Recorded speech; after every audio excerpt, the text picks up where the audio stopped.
कोपरगाव बस डेपोच्या विकासासाठी महत्त्वपूर्ण ठरणाऱ्या काँक्रीटीकरण कामाचे भूमिपूजन आज महाराष्ट्र दिनाच्या निमित्ताने आमदार आशुतोष काळे यांच्या हस्ते करण्यात आले। या कामासाठी आमदार आशुतोष काळे यांनी उपलब्ध करून दिलेल्या 5 कोटी रुपयांच्या निधीतून बस डेपो परिसराचे काँक्रीटीकरण करण्यात येणार आहे। कोपरगाव बस डेपो येथे आयोजित कार्यक्रमात आमदार आशुतोष काळे यांनी भूमिपूजन करून कामास अधिकृत सुरुवात केली। या प्रकल्पामुळे बस डेपो परिसरातील पायाभूत सुविधा अधिक सक्षम होणार आहे। पावसाळ्यात चिखल, पाणी साचणे आणि वाहतुकीत अडथळे यांसारख्या समस्यांवर या कामामुळे कायमस्वरूपी उपाय होणार आहे। यावेळी राष्ट्रवादी काँग्रेस पक्षाचे पदाधिकारी, कार्यकर्ते, स्थानिक नागरिक तसेच एसटी महामंडळाचे अधिकारी मोठ्या संख्येने उपस्थित होते। उपस्थितांनी आमदार आशुतोष काळे यांच्या विकासाभिमुख भूमिकेचे कौतुक करत या कामामुळे बस डेपोचे रूपांतर आधुनिक सुविधायुक्त केंद्रात होईल असा विश्वास व्यक्त केला आहे। यावेळी बोलताना आमदार आशुतोष काळे यांनी बसस्थानकाच्या कामावरून पुन्हा एकदा प्रश्न उपस्थित करत माजी आमदारांवर नाव न घेता निशाणा साधला आहे। डॉक्टरला नस ओळखता आली तर उपचार व्यवस्थित करता येते आणि लोकप्रतिनिधींना लोकांची गरज कळाली तर काम व्यवस्थित होतं असे म्हणत आमदार काळेंनी माजी आमदार स्नेहलता कोल्हे यांच्यावर टीका केली आहे। प्रमाणे आपल्या बस डेपो आणि बस स्टेशन, बस स्टँड गेल्या अनेक वर्षांपासून त्याचं काम होणं अपेक्षित होतं, पण ठीक आहे, आता लेट झालं। परंतु ते होत असताना बस स्टँडची गरज, प्रवाशांची गरज आणि एकंदरीत शहराची गरज किंवा नागरिकांची गरज हे लक्षात घेणं खऱ्या अर्थाने त्याच्यामध्ये अपेक्षित होतं। आज आपण डेपो आणि डेपोच्या परिसराचं काँक्रीटीकरण करतोय, परंतु मागच्या काळामध्ये ज्यावेळेस बस स्टँडचं काम झालं,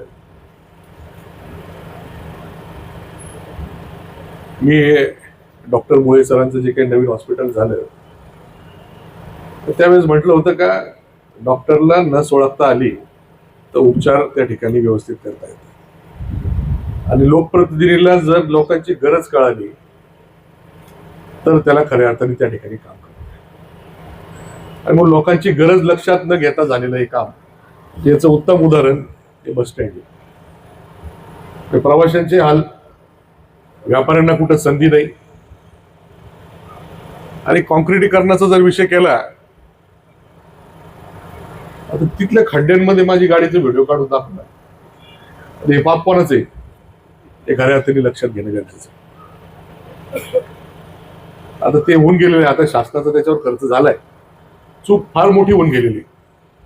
आता 50 वर्ष म्हणजे जे काही कालावधी असतो शासनाच्या नियमाप्रमाणे इमारत कधी डिमॉलिश करावी किंवा निर्लेखित कधी करावी हे ठरलेलं आहे। मग त्यात विशेष बाब जर असेल तरच त्या ठिकाणी इमारतमध्ये काहीतरी मॉडिफिकेशन करता येतील, काहीतरी लोकांच्या गरजेप्रमाणे त्या ठिकाणी काम करता येईल।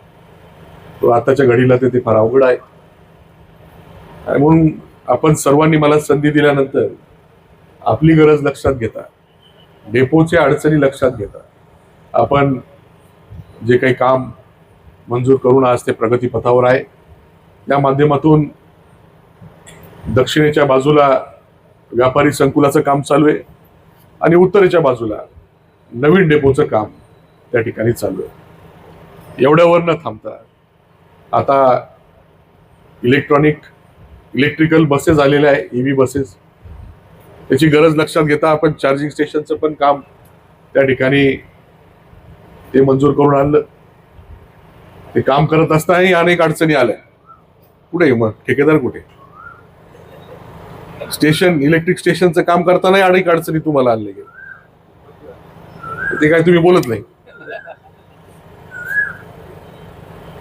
इलेक्ट्रिक स्टेशनचं काम असेल, बस डेपोचं काम असेल किंवा ते काँक्रीटीकरणाचं काम असेल, असा सर्व मिळून 20 कोटीच्या वरचा निधी या ठिकाणी मंजूर झालेला आहे, त्याचं कामही चालू आहे आणि अतिशय चांगलं डेपो म्हणजे अनेक वर्षांपासून या ठिकाणी कर्मचारी काम करत आहेत, अधिकारी या ठिकाणी आहेत, त्यांना बसायला व्यवस्थित खोल्या नसतील, होते व्यवस्थित नव्हत्या आणि या ठिकाणी बसचे जे काही मेंटेनन्स होतं या मेंटेनन्स व्यवस्थित झालं पाहिजे, कारण शेवटी उद्या आपल्या राज्यातले प्रवासी या ठिकाणी बसमध्ये बसायला येणार आहे, त्या बसनी कुठेतरी जाणार आहे आणि म्हणून या बसचं जे काही मेंटेनन्स आहे ते व्यवस्थित झालं पाहिजे. बस कुठेही काही खोळंबा त्याच्यामध्ये झाला नाही पाहिजे, यासाठी ही सर्व व्यवस्था फार गरजेची आहे.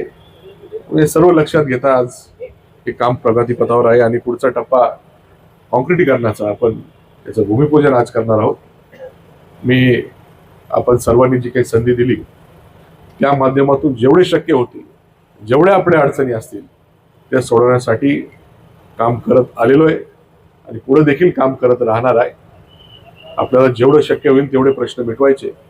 भरपूर प्रश्न आहे, या सगळ्या मूलभूत गरजा आहे. याच्या पुढे जाऊन आपलं प्रपंच, आपला रोजगार यासाठी पण आपल्याला काम करायचं आहे. आपण काम करतोच आहे, पण अधिकचा रोजगार कसा निर्माण होईल, अधिकचे लोक या ठिकाणी आपल्या शहरामध्ये राहण्यासाठी कसे येतील. जर आपल्याकडे इन्फ्रास्ट्रक्चर असलं, जर आपलं इन्फ्रास्ट्रक्चर व्यवस्थित असलं तरच लोक येतील, तरच उद्योग व्यवसाय येतील. ही गोष्ट तितकीच खरी आहे आणि म्हणून या सर्व गोष्टी अतिशय महत्वाच्या आहेत. ठीक आहे, कोणी म्हणाल डेपोमध्ये काही लोकांना यायचं आहे का? लोकांना जरी यायचं नसेल, परंतु जी काही बस या ठिकाणी मेंटेन केली जाणार आहे, रिपेअर केली जाणार आहे, त्याच्यामध्ये लोक बसणार आहे, त्यांनाही कुठल्या प्रकारचा त्रास होऊ नये ही काळजी त्या ठिकाणी डेपोच्या माध्यमातून घेतली जाईल. याची अपेक्षा आपल्या सर्वांकडनं असतेच. पुढेही अजून चांगल्या पद्धतीने काम होईल एवढी अपेक्षा व्यक्त करतो. आज आपण पाहतोय का आपण ग्राउंड आणि फर्स्ट फ्लोअर व्यापारी संकुलचं काम झालेलं आहे आणि पुढे पण आपण एक मजला वाढवण्यासाठी मागणी केलेली आहे. ती मागणी लवकरच मिळेल अशी अपेक्षा आहे, कारण त्याचा पाठपुरावा मी करतोय. एक मजला अजून वाढला तर तिथं अजून काही लोकांना त्या ठिकाणी ऑफिसेस काढता येतील, तर काही पण होऊ शकेल. अशा पद्धतीने ते सर्व काम पुढे आपल्याला न्यायचं आहे. लिफ्टचं पण प्रोव्हिजन कसं करता येईल याचा पण आपण विचार करतोय, जेणेकरून दुसऱ्या मजल्यावर लोकांना जायला कुठली अडचण येणार नाही. ही सर्व गोष्ट त्या ठिकाणी व्यापारी संकुलामध्ये आपण करण्याचा प्रयत्न करतोय. निश्चित त्याला स्वरूप येईल याची मला खात्री आहे. तर आपण संधी दिलेली आहे, त्या संधीच्या माध्यमातून जेवढे शक्य होतील जास्तीत जास्त कामं आपण करणार आहोत, करत राहू एवढंच या ठिकाणी सांगेल. आपण सर्वजण सुधारणा झाली जरा बऱ्यापैकी संख्येने आपण मुद्दावर उपस्थित राहील आणि म्हणून आपले असेच सहकार्य, असेच आपलं पाठबळ मिळत राहील. म्हणजे आपण सर्वजण बरोबरच आहोत, कोण पाठीमागे आणि कोण पुढे नाही. आपण सर्वजण एकत्र राहून आपल्या कोपरगाव शहराचा, आपल्या कोपरगाव तालुक्याचा, मतदारसंघाचा विकास आपल्याला करण्यासाठी सर्वांनी मिळून प्रयत्न करूया. जे काही काम या ठिकाणी होणार आहे याचं काम दर्जेदार होण्यासाठी आपले अधिकारी असतील, ठेकेदार असतील, यांनी सर्व प्रकारची काळजी घेऊन ते सर्व काम करावं. उष्णता फार आहे, तर पाण्याची व्यवस्था आपण बस स्टँडवर केलीच असेल, तरी एक बस स्टँडवर थोडं लक्ष राहू द्या. कोणी काही वाटलं तर लगेच हॉस्पिटलमध्ये पोहोचण्याची व्यवस्था आपण करा. उष्णता फार असल्या कारणाने आपल्याला सर्व जे काही नियम किंवा जे काही सूचना सरकारने केलेल्या आहे ते लोकांना आपण थोडंसं काळजीपूर्वक त्या ठिकाणी सांगावे अशा प्रकारची विनंती करतो. आपण सर्वजण आल्याबद्दल पुन्हा एकदा आपल्या सर्वांचे आभार व्यक्त करतो. आपल्या सर्वांना आजच्या महाराष्ट्र दिनाच्या, आजच्या कामगार दिनाच्या मनापासून खूप खूप शुभेच्छा देतो. जय हिंद, जय महाराष्ट्र. धन्यवाद.